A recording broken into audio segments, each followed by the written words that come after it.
কে ভুলে যায়। 54 বছর পরেও যেই বৈষম্যের কারণে, যেই অন্যায় জুলুমের কারণে বাংলাদেশ 1971 সালের 16 ডিসেম্বর স্বাধীনতা অর্জন করেছিল, 54 বছর পরেও বাংলাদেশ থেকে বৈষম্য দূর হয় নাই, দুর্নীতি দূর হয় নাই, খুন খারাপি দূর হয় নাই। তার রেশ ধরে গত 2 বছর আগে বৈষম্য বিরোধী ছাত্র আন্দোলন যখন ঢাকার রাজপথ কাঁপিয়েছিল, তখন তৎকালীন ফ্যাসিবাদের কণ্ঠস্বর আওয়ামী নেত্রী শেখ হাসিনা ছাত্র ছাত্রীদের বিরোহ আন্দোলন, শান্তিপূর্ণ আন্দোলনকে রাজাকারের আন্দোলন বলে তকমা লাগিয়ে, রাজাকারের তকমা লাগিয়ে ভারতের আশীর্বাদের জন্য, রয়ের আশীর্বাদের জন্য সাধারণ ছাত্রদের আন্দোলনকে ভিন্ন খাতে প্রবাহিত করার চেষ্টা করেছিল। দীর্ঘ 21 দিন ব্যাপী সমগ্র বাংলাদেশ উত্তাল অগ্নিগর্ভের উদ্ধারণ করেছিল। কক্সবাজার, চট্টগ্রাম, ঢাকা, রাজশাহী, খুলনা, রংপুর, গাইবান্ধা, বগুড়া, বাংলাদেশের সমগ্র শিক্ষা প্রতিষ্ঠান থেকে সরকারের বিরুদ্ধে এক দফার আন্দোলন শুরু হয়েছিল। কিন্তু সরকার সেই দিন তার পেটুয়া বাহিনী, গুন্ডা বাহিনী, Chhatra League, Jubo League, police, BJP, RAB দিয়ে ছাত্রদের নৈতিক আন্দোলনকে পরাস্ত করার জন্য সর্বোচ্চ চেষ্টা করেও 5 তারিখ দাদার বাড়ি দিল্লিতে পালাতে বাধ্য হয়েছিল। আজকে অনেক আশা আকাঙ্ক্ষা, অনেক স্বপ্ন, 1400 মানুষের জীবন, 30,000 মানুষের পঙ্গুত্ব বরণ, লক্ষ লক্ষ মানুষের প্রাণের বিনিময়ে যেই গণ অভ্যুত্থান হয়েছিল, গণ অভ্যুত্থান পরবর্তী বাংলাদেশ মানুষ আশা করেছিল নিত্য প্রয়োজনীয় জিনিসের দাম কমবে, সবজির দাম কমবে, গ্যাসের বিদ্যুতের দাম কমবে, মানুষ আরামে শান্তিতে তাদের দৈনন্দিন জীবন পরিচালনা করতে পারবে। দুর্ভাগ্যের বিষয়, পরিতাপের বিষয়, ভারতীয় গোয়েন্দা সংস্থা র নিবেদিত, শিলং পরিবেশিত স্টাইলে বাংলাদেশকে আবার ধ্বংসের দিকে নিয়ে যাওয়া হচ্ছে। বাংলাদেশে এখন নিত্য প্রয়োজনীয় দ্রব্য মূল্যের দাম আকাশচুম্বী। মরিচ কিনতে যান, গরমে মরিচ ধরা যায় না। সবজি কিনতে যান, গরমে সবজি ধরা যায় না। গ্যাসের দাম বৃদ্ধি, আবার প্রিয় লায়েক বলেছে বিদ্যুতের দাম 3 গুণ বৃদ্ধি পেয়েছে।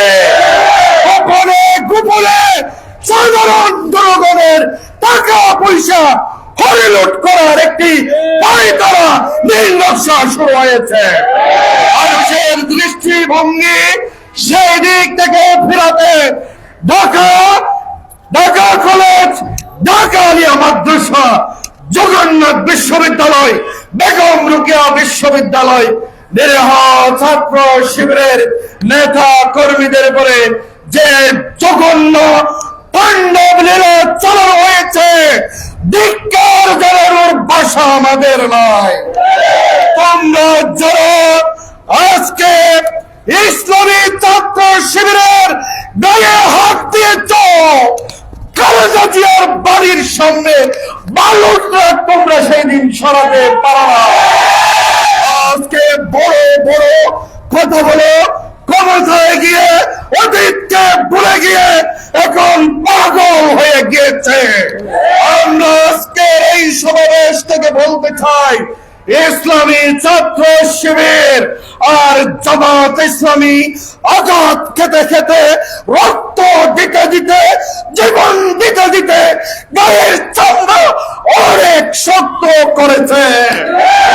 সুতরাং ছাত্র শিবিরকে ক্যাম্পাস থেকে উৎখাত করার যে ভারতীয় নির্দেশনায় কাজ করা হচ্ছে, মনের স্বর্গে বাস করছেন ছাত্র দলের বন্ধুরা। সেই দিন ঢাকায় মার্চ ফর ডেমোক্রেসি আমরা যখন মালিবাগ, মৌচাক, যাত্রাবাড়িতে, গুলিস্তানে আমরা নেমেছিলাম, তোমাদের দাদা বাবুদের সেই দিন মোবাইল পাওয়া যায়নি, মোবাইল সত্য তোমাদের বন্ধ ছিল। আজকে ক্ষমতায় গিয়ে সব কিছু বলে যাচ্ছেন। একই দিন দুইটা সন্তান প্রসব হয়েছে, একটি জাতীয় নির্বাচন আর একটি গণভোট। জাতীয় নির্বাচনকে মেনে নিলেন, গণভোট 70% জনগণের সমর্থনকে বৃত্তাঙ্গুলি দেখিয়ে ক্ষমতায় থাকার দুঃস্বপ্নে বাস করবেন না। অতি দ্রুত জুলাই সনদের আলোকে দেশ পরিচালনা করুন। জুলাই সনদে কি লেখা ছিল? দুর্নীতি করতে পারবেন না, দুর্নীতি দমন কমিশনের চেয়ারম্যান দলীয় ব্যক্তি হতে পারবে না, বিচার বিভাগকে নিজের মতো করে পরিচালনা করতে পারবেন না, পুলিশ বাহিনীকে নিজেদের ইচ্ছে মতো ব্যবহার করতে পারবেন না। জনগণের ঘাড়ে বন্দুক রেখে, জনগণের মাথায় কাঁঠাল রেখে কাঁঠাল খাওয়ার যে দুঃস্বপ্ন, সেই দুঃস্বপ্ন ভেঙে দেওয়া বলে আজকে জুলাই সনদকে অস্বীকার করা হচ্ছে। কোথায় কোথায় সংবিধান, কোথায় কোথায় দৃষ্টিভঙ্গি ফিরানোর একটি অশুভ লক্ষণ আমরা দেখতে পাচ্ছি। আজকে ঈদগাহ বাস স্ট্যান্ডের এই ঘোড়ার মিছিল থেকে আমরা স্পষ্ট করে বলতে চাই, ক্ষমতায় আপনারা থেকে দেশ সুন্দর করে পরিচালনা করবেন। বাংলাদেশ জামাত ইসলামী আপনাদেরকে সার্বিক সহযোগিতা করবে। টেন্ডারবাজিকে প্রশ্রয় দেবেন, দুর্নীতিকে প্রশ্রয় দেবেন, ঘুষ বাণিজ্যকে প্রশ্রয় দেবেন, আপনারা জামাত ইসলামীর সহযোগিতা পাবেন না। ইতিমধ্যেই বিএনপির সেকেন্ড ইন কমান্ড মহাসচিব মির্জা ফখরুল ইসলাম আলমগীর তিনি বলে ফেলেছেন সত্য কথা। ক্ষমতার 4 মাস অতীত হয়েছে, আগের মতোই সব ঘুষ বাণিজ্য দুর্নীতি আগের মতোই রয়ে গেছে। জুলাই সনদ মানবেন না, সবকিছু আগের মতো থাকবে। জুলাই সনদের আলোকে দেশ পরিচালনা করবেন। নতুন বাংলাদেশ, সমৃদ্ধির বাংলাদেশ, উন্নয়নের বাংলাদেশ, অগ্রগতির বাংলাদেশ দিকে চলে যাবে ইনশাআল্লাহ।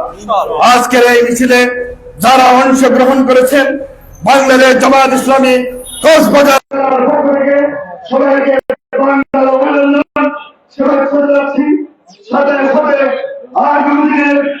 ঘোষিত সকল কর্মসূচিতে আপনাদের সার্বিক সহযোগিতা কামনা করে আবার